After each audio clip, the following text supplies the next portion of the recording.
20 felül.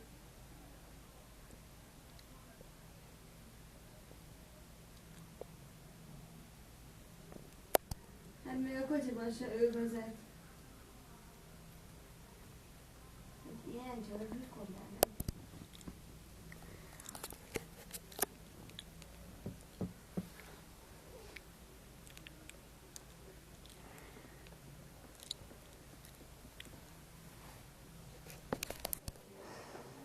Egy napon a kicsi kúp úgy gondolta, hogy egy biciklit szeretne magának.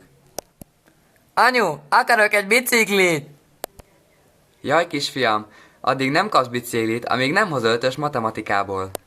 De anyu, tudod, hogy milyen nehéz Miklós bácsinál ötös szerezni? Nem érdekel, tanulj vagy még egy, kaját se kapsz. Jól van, akkor megyek apához. Apu, anya azt mondja, hogy csak akkor kapok biciklit, hogy ötös hozok matematikából. Igaza van, kisfiam, ötöst kell hoznod. Megőrítetek! Nem tudok matekból ötöst hozni, nem értitek meg? Kisfiam, ha még egyszer így beszélsz velem, akkor a pofont lekeverek, hogy megőrülsz. Nem érdekeltek, akkor felakasztom magam.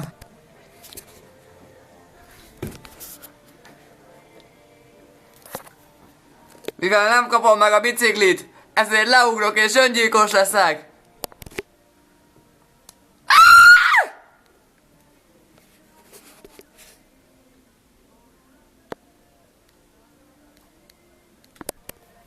Kisfiam, kész a kaja, gyere enni! 5 perccel később. Kisfiam, hányszor szóljak, gyere már enni! 1 órával később. Hát ezt nem hiszem el. Vajon hol van ez a gyerek? Szívem, nem látod a fiunkat? Nem kedvesem, de már én is kerestem. Sehol nem találtam, pedig szólni akartam neki, hogy mossa ki a WC-t. Hát ez hihetetlen. Most felmegyek és megnézem, hogy mit csinál. Gyere, gyere te is! Te úristen! Megölte magát! Ez nem lehet igaz! Miért tette ezt? Mondd miért! Azt hiszem tudom miért tette. Mert nem vettük meg neki a biciklit. Ez nem lehet igaz! Minden az én hibám! Ha megveszem azt a biciklit, akkor biztos nem lesz öngyilkos! Nyugodj meg, feleségem, nem a te hibád. Nekem kellett megvenni azt a biciklit, és én nem vettem meg. Én ezt nem bírom ki. Nem tudok nélkül élni, nekem is öngyilkosnak kell lennem.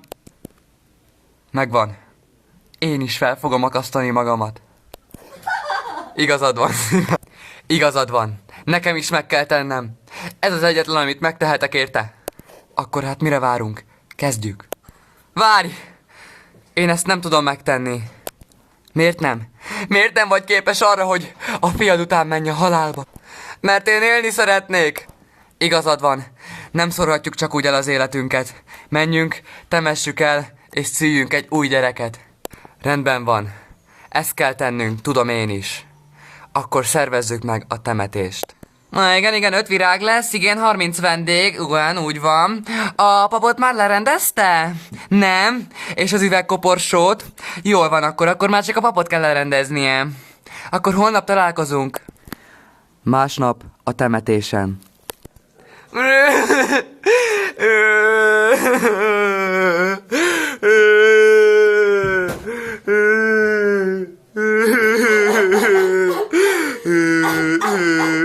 Eltávozott közülünk. Igen, eltávozott közülünk. Elment a fiunk. Egy újat kell szülnünk, hogy újra boldogok lehessünk.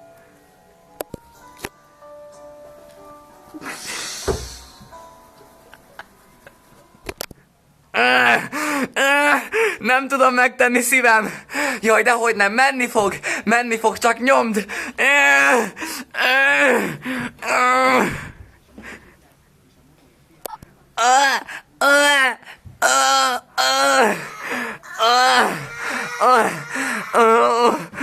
Megszületett, szívem, megszületett. Ez életem legboldogabb pillanata. Szívem, egy gyerek nem elég, még egyet kell szülnünk.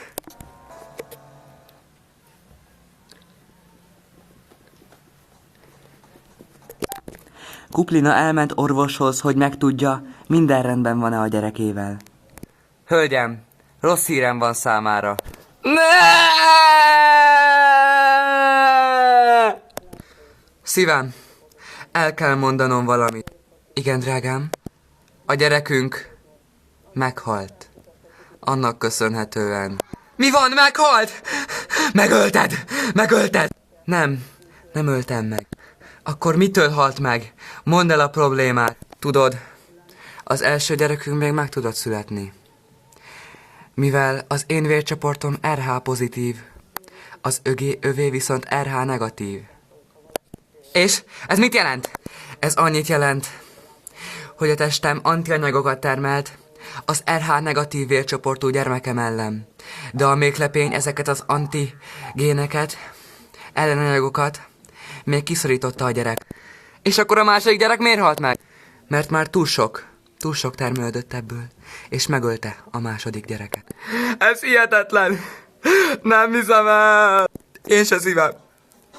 De úgy gondolom, egy gyerek elég, és én nem akarok több halálesetet, mint ami a legelső gyerekünket. Igazad van, teljesen igazad van. Több ilyen dolgot nem akarok. Akkor hát többé ne legyen gyerekünk, kedvesem.